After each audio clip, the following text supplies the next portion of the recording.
We're going to go through the numbers. We're going to go through the pro forma. Just to let you guys know, initially, I can see a screen.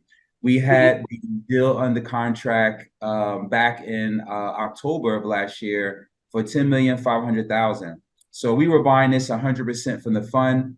And the challenge we had was we couldn't get permanent financing because it wasn't 100% occupied. And we had a deal in our contract where this had to be 90 for 90. So we had to have 90-day season of leases and also 90% occupied.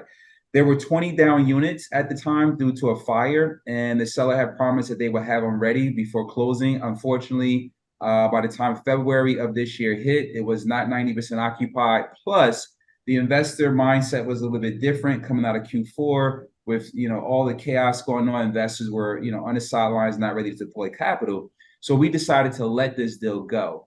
And when I let the deal go, Courtney is a part of one of my masterminds. I was telling him about the deal, and he was saying, "Dude, this is a great opportunity in a good part of town." As I mentioned earlier, this property was the anchoring property of the two. So it was the Cliffs and the Summits. The Cliffs was a better property, better area of Macon.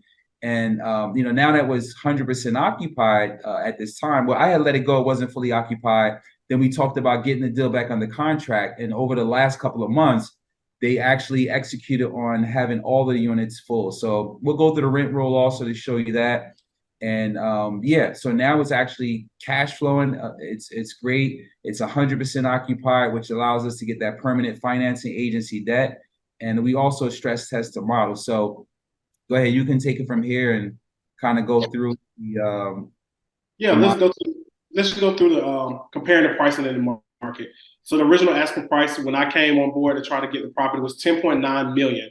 And I said, hey, we're not going to buy this property at 10.9 million because financing in this world is just not supported. So what I would like is I want my cap rate to be able to match the worst case financing.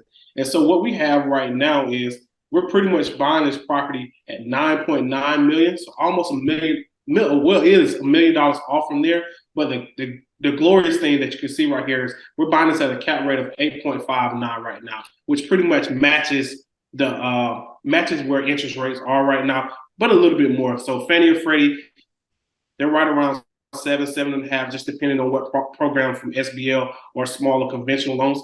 But we stress test this property at 9% just on the worst case scenario, and it still cash flows.